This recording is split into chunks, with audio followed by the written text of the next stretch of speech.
হাসির রাজা, জ্ঞানের রাজা, রসিক রাজা। এই যে তোমাকে বাজার থেকে যা যা আনতে বলেছি সব মনে আছে তো? মনে থাকবে কি থাকবে না জানি না, তাই আমি কাগজে একটা ফর্দ বানিয়ে নিয়েছি। গোপাল দাদা, পুটির মায়ের দাঁতের যন্ত্রণাটা আরো বেড়েছে। কাল সারা রাত যন্ত্রণায় ছটফট করেছে। আমাদের বৈদ্যমশাই দাঁতের শল্য চিকিৎসা শিখতেই বাইরে গেছেন, আজকের মধ্যেই আশা করি চলে আসবেন। কিন্তু ও যে আর পারছে না। শোনো, তুমি একটা তুলোর মধ্যে লবঙ্গ তেল দিয়ে পুটির মায়ের যে দাঁতে ব্যথা হচ্ছে তার গোড়ায় রাখো। বৈদ্যমশাই এলে আমি তোমাদের বাড়িতে যেতে বলছি। আচ্ছা গোপাল দাদা। যাই, বাজার থেকে চটপট ঘুরে আসি, এরপর আবার রাজসভায় যেতে হবে।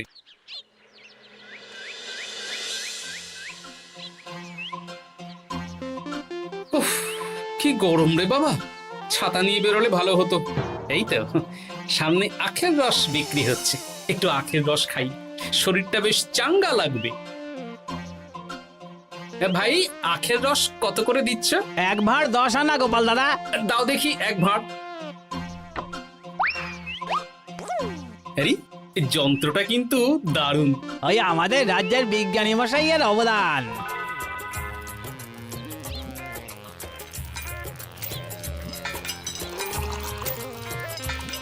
এই নাও গোপাল দাদা।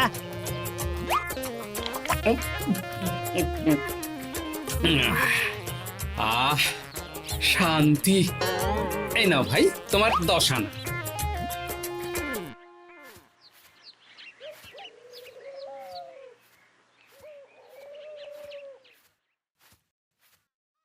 কি রাজবৈদ্য, এই ফিরছ নাকি? হ্যাঁ, এতদিন আমি দাঁতের চিকিৎসার ব্যাপারে তেমন কিছুই জানতাম না, এবার সব শিখে এসেছি। ভালোই করেছো, তুমি একেবারে প্রথম রোগীকে দেখে তারপর রাজসভায় এসো। প্রথম রোগী? পুটির মা গো, কালকে সারা রাত যন্ত্রণায় ঘুমোতে পারেনি। আরে আর বলো না, কদিন আগেই পুঁটির মাকে নিয়ে পুঁটির বাবা আমাদের বাড়িতে এসেছিল। দেখলাম ওই বাড়ির দাঁতে বিস্তর সমস্যা। সেই জন্যে দাঁতের শল্য চিকিৎসা শিখতে চলে গেলে? ঠিক তাই, আমি ব্যথা কমার পথ্য দিয়ে এসেছিলাম। দেখি এবার দাঁতটা তুলেই দিতে হবে। তাহলে তুমিও পুটিদের বাড়িতে যাও, আমি বাড়িতে থলে রেখে আসছি। আজ না হয় দুজনে একটু দেরি করেই রাজসভায় যাব। বেশ বেশ।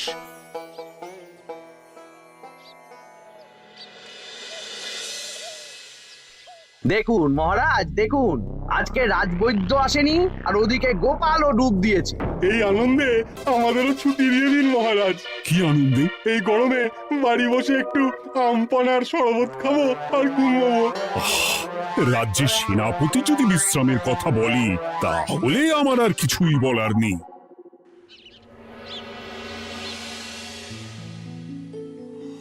এই তো দাঁতটা পুরো পোকায় খেয়ে নিয়েছিল। এখন দুদিন কোনো কথা বলা যাবে না, শুধু জল বা তরল জাতীয় খাবার খাবে।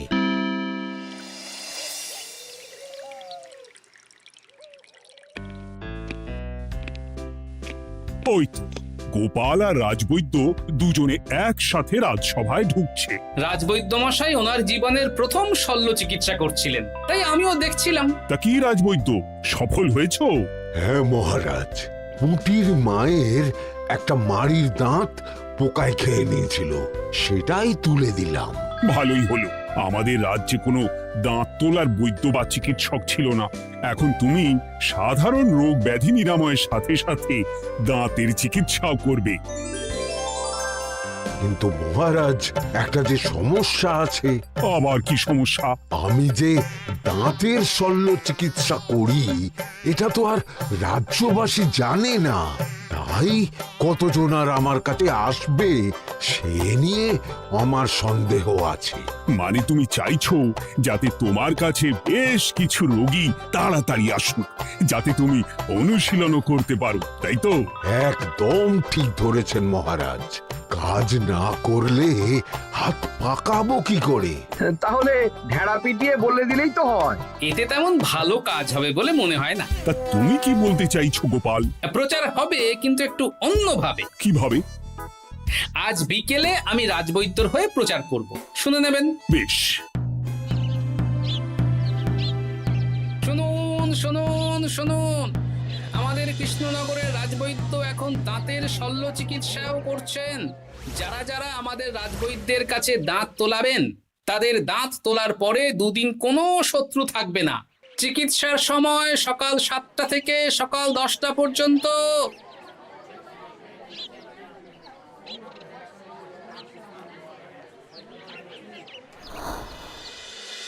এসব তুমি কি উল্টো পাল্টা কথা বলছো গোপাল? উল্টো পাল্টা না, আপনি দেখুন না আপনার বাড়িতে লোকজন আসে কি না। আর কেউ যদি জিজ্ঞাসা করে যে এই রকম প্রচারের কারণটা কি, তাহলে বলবেন রাজসভায় আমার সাথে কথা বলতে আমি বুঝিয়ে দেব। বেশ,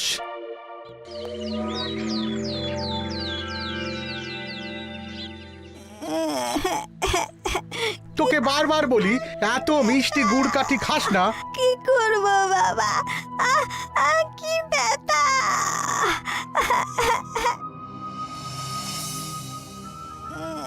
বাড়ি আছেন নাকি বৈদ্যমশাই? হ্যাঁ আছি আছি। এই আমার ছেলেটার না দাঁতে খুব ব্যথা দুদিন ধরে। দেখছি। তা আপনাকে তো এই রাজ্যে আগে দেখিনি। আমি পাশের রাজ্য থেকে আসছি। শুনলাম আপনার কাছে দাঁতের শল্য চিকিৎসা করালে আগামী দুদিন কোনো শত্রু থাকবে না। ঠিকই শুনেছেন। বেশ, তাহলে বলুন কেন থাকবে না? আগে চিকিৎসাটা করি, তারপর বলছি।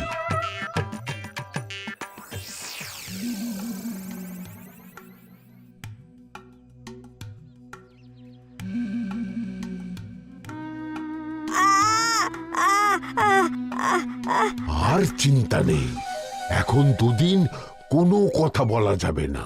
এবার তো বলুন আমার ছেলের আগামী দুদিন কোনো শত্রু থাকবে না কেন? আজকে রাজসভায় চলে আসুন, ওখানে গোপাল এই প্রশ্নের উত্তরটা দিয়ে দেবেন। তা বৈদ্য, তোমার কাছে আজকে কেউ এসেছে? সকাল সকাল দাঁত তুলে এলাম মহারাজ। বাবা, একদিনের প্রচারই এই ব্যাপার? মহারাজ, মহারাজ, বাইরে কয়েকজন অপেক্ষা করছে, তারা গোপাল দাদার থেকে কিছু জানতে চায়। তাদের ভিতরে আসতে বলো।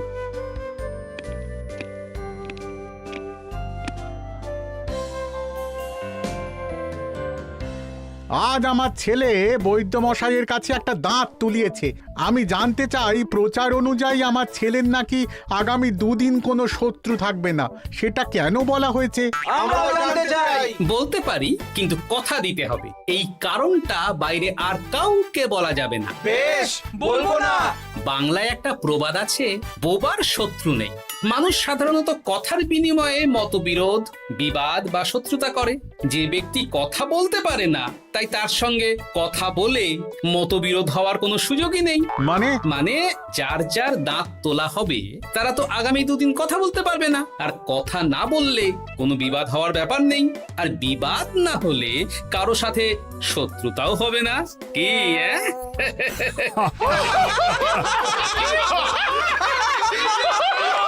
এই জন্যই তুমি হাসির রাজা গোপাল ভাঁড়। কে তোমার কথা শুনতে যাবে? একদিন না হয় প্রচারের চমকে এলো, এরপর কিভাবে আসবে শুনি? এরপর রাজবৈদ্যের সুনামেই লোকজন ছুটে ছুটে আসবে। বাহ বাহ বাহ, তোমার কত জ্ঞান! মহারাজ, এই কথা শুনে আমার মাথাতেও একটা বুদ্ধি এলো। অল্প পুঁজিতে শুধু প্রচারের জোরে এত রোজগার করব না, গোপাল হাঁ করে দেখবে। নিশ্চয়ই কোনো লোক ঠকানোর কথা ভাবছেন। মোটেই না। আচ্ছা, আগামী 3 দিন ব্যাপী মেলা হবে, সেখানেই তোমরা দুজনে তাহলে ব্যবসা করো। বেশ, করব। যে সবচেয়ে বেশি রোজগার করবে তাকে আমি 50 মোহর পুরস্কার দেব। রাজি। মেলার শেষে আমার প্রশংসায় পঞ্চমুখ হবেন সবাই, দেখে নেবেন।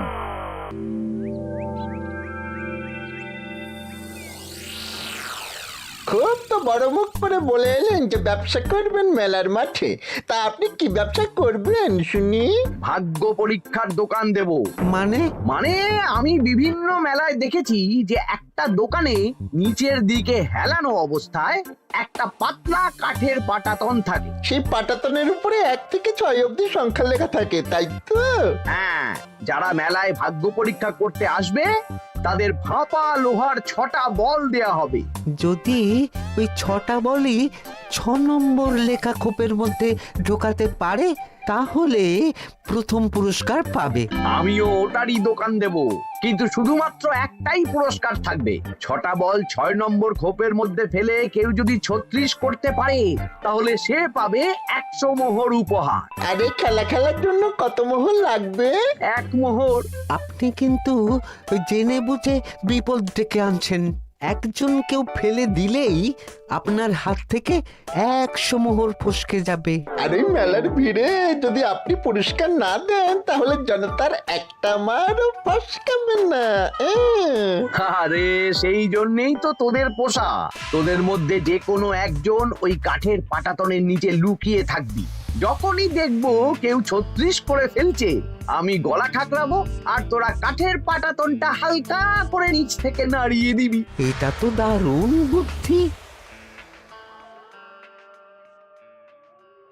কি বলছো গোপাল, তুমি আখের রসের দোকান দেবে? হ্যাঁ, এই গরমে আখের রসের বেশ চাহিদা। তোমার বানানো ওই যন্ত্রের চাকা ঘোরাবো আর আমার ভাগ্যের চাকা ঘুরবে। সে ঠিক আছে, আমার কয়েকটা যন্ত্র বানানোই আছে। তুমি না হয় মেলায় ব্যবহার করো 3 দিন। ব্যাস, আর চিন্তা নেই। এবার শুধু জমিয়ে আখের রস বিক্রি করব, সাথে বিভিন্ন মশলা, বরফ আর পাতিলেবুর রস দেব।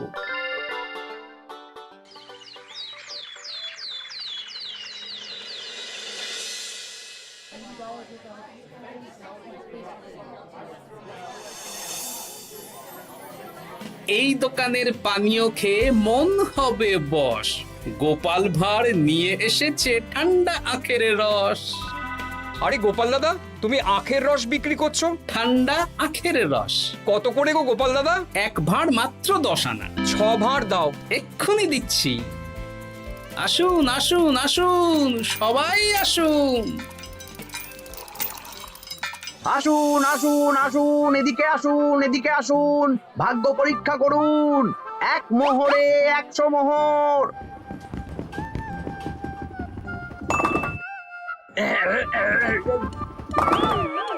ভাগ্য পরীক্ষা করুন। মন্ত্রী মশাই বলেন কি 1 মোহরে 100? তুমিও ভাগ্য পরীক্ষা করাবে নাকি? একবার বাজিয়ে দেখতে দোষ কি? দাও, আখের রস খেয়ে বরং চলে যাই। এই তো হয়ে এসেছে। এই নাও, ধরো।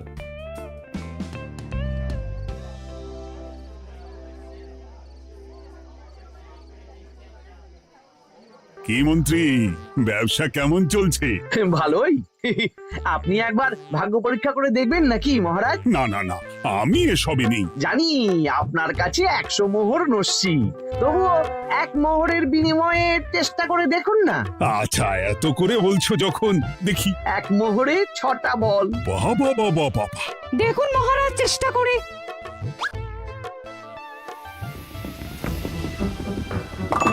এই তো একটা 6 পড়েছে, আবার চেষ্টা করুন। জয় মা জয় মা। আবার 6। সাবাস। দেখুন হয়ে যেতে পারে, আর তো মাত্র 4টে বাকি। দেখি তৃতীয়টা। আরে পাস, আবার 6। নিন ফেলুন। এই যা, হলো না। আরেকবার প্রথম থেকে চেষ্টা করবেন নাকি মহারাজ?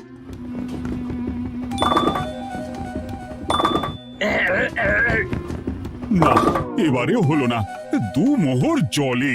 অন্য সব জায়গায় বাকি সংখ্যাতেও পুরস্কার থাকে, আপনার এখানে নেই কেন?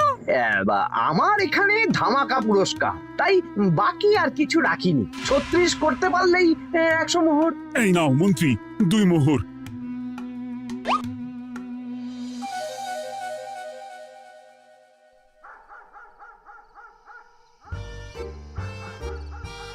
কি মন্ত্রী মশাই, আর তো মেলায় লোকজন নেই, বাড়ি যাবেন না? তুমি যাও না, আমি একটু পরে যাব। বেশ, আমি এগোলাম। গোপাল আর মন্ত্রী, তোমাদের কার কেমন রোজগার হয়েছে একদিনে?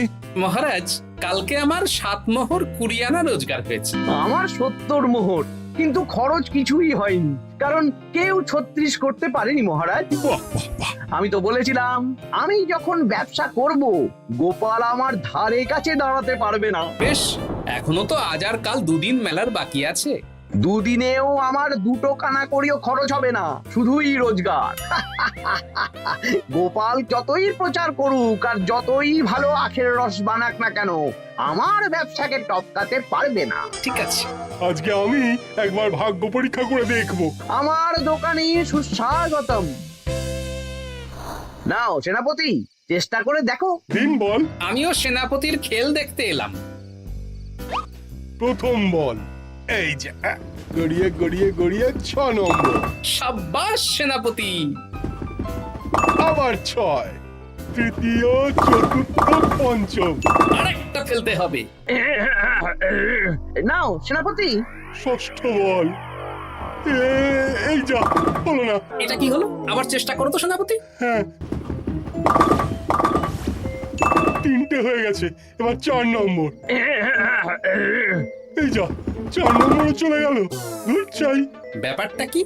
মন্ত্রী মশাই গলা খুসখুস করার পরের বলটাই পরপর 2 বার অন্য ঘরে পড়ল। নিশ্চয়ই কোনো রহস্য আছে। না, আজকে রাতে ব্যাপারটা দেখতে হবে। চলুন মন্ত্রী মশাই, পুরো মাঠ ফাঁকা, একা একা মশা মারবে নাকি? আমি পরে যাব, তুমি যাও তো। বেশ। ব্যাপারটা কি? আমাকে তো নজর রাখতে হচ্ছে। না, একটা গাছের পিছনে লুকিয়ে পড়ি, মন্ত্রী মশাই গেলে ওনার পিছু নেব। দেখুন মন্ত্রীমশাই, পরপর 2 দিন আমি পাটাতনের নিচে ছিলাম। আগামীকাল ঘটাকে থাকতে বলুন। বেশ, তাই হবে। আর অত জোরে গলা খাঁকড়াবেন না, কেউ যদি সন্দেহ করে ব্যাপারটা বুঝে যায় মুশকিল হয়ে যাবে। আরে কেউ বুঝবে না, অনেক রাত হলো, চল চল চল চল চল। আচ্ছা, এই ব্যাপার। তাই ভাবি 2 দিন ধরে একটাও কেউ পারলো না কেন? কাল আমিও মজা দেখাবো।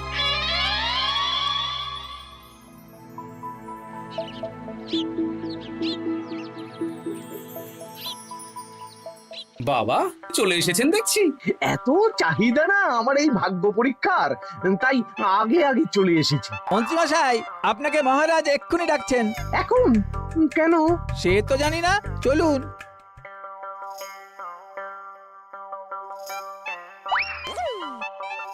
এই বেটা ঘটা, এবার বেরো। এ কি গোপাল দাদা, তুমি? হ্যাঁ আমি। খুব চালাক ভেবেছিস না? মন্ত্রী মশাইয়ের খেলা আজকে শেষ। প্রহরী, একে ধরে নিয়ে যাও।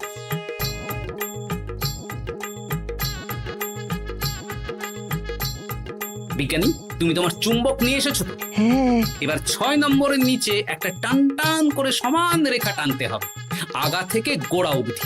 তুমি তো সব সকালে বুঝিয়েই দিয়েছো। দাঁড়াও, দাগটা টেনে নি। একদম 6 নম্বর খোপ অবধি যাচ্ছে, সেই অনুযায়ী টান টান করে দাগ টানো। টানছি, তুমি বাইরে নজর রাখো। নজর রাখছি। কাজ হয়ে গেছে, তুমি একবার অনুশীলন করে দেখে নাও। হ্যাঁ দেখছি। শুরু করো। শুরু করছি। একদম পাক্কা আছে। দূর, কেউ ডাকেনি, অকারণে সময় নষ্ট করলো। কতগুলো খদ্দের ফিরে গেছে কে জানে। কি হলো মন্ত্রী মশাই, এত রাগ কিসের? রাগ হবে না, ওরই বেটা আমার সাথে মজা করছিল। বেশ অনেকজন খদ্দের ফিরে গেল, আমার কত ক্ষতি হয়ে গেল। আমি খেলে আপনার ক্ষতিপূরণ দিতে পারি। কি, তুমি খেলবে? হ্যাঁ, ভাগ্য পরীক্ষা করতে দোষ কোথায়? ওই তো বেশ কয়েকজন সভাসদেরা আসছেন, সবার সামনেই খেলবো। তাহলে শুরু করি। হ্যাঁ, শুরু করো। এই বল যা, 6 নম্বরে যা। আরে বাস, গোপালের ফেলাপল তো গড়ালো না, সোজা 6 নম্বরে চলে গেল। এই দেখুন, আবার যাবে। বলকে আমি বলবো, বল কথা শুনবে। এই বল যা তো, 6 নম্বরে যা। আবার 6, আবার 6, আবার 6। কি, এটা কি হচ্ছে? যা বল, এটাও 6 নম্বরে যা। আবার 6, 100 মোহর। হ্যাঁ এটা কি করে হলো? দিন মন্ত্রী মশাই, 100 মোহর দিন। ইয়ে না মানে মন্ত্রী দাও বলছি। আমি আবার খেলবো। 6 আবার 6। আবার 100 মোহর। আর নেই। এই ঘটা আর কি করছিসটা কি? ঘটা নেই মন্ত্রীমশাই, আমি আছি। আর আছে আমার চুম্বক। মানে মানে তোমার কারসাজি ধরা পড়ে গেছে মন্ত্রী। গোপাল আমাদের সব বলেছে। হ্যাঁ, আপনি যেমন ছলনা করে ভাগ্য পরীক্ষার ব্যবসা করছিলেন, তেমনি গোপালও ছলনা করে আপনার ব্যবসা উল্টে দিল। তাহলে শেষমেশ কে জিতলো? হাসির রাজা, জ্ঞানীর রাজা, রসিক রাজা গোপাল ভাঁড়। লোকের ভাগ্য পরীক্ষা করছিলাম আর আমারই দুর্ভাগ্য নেমে এলো।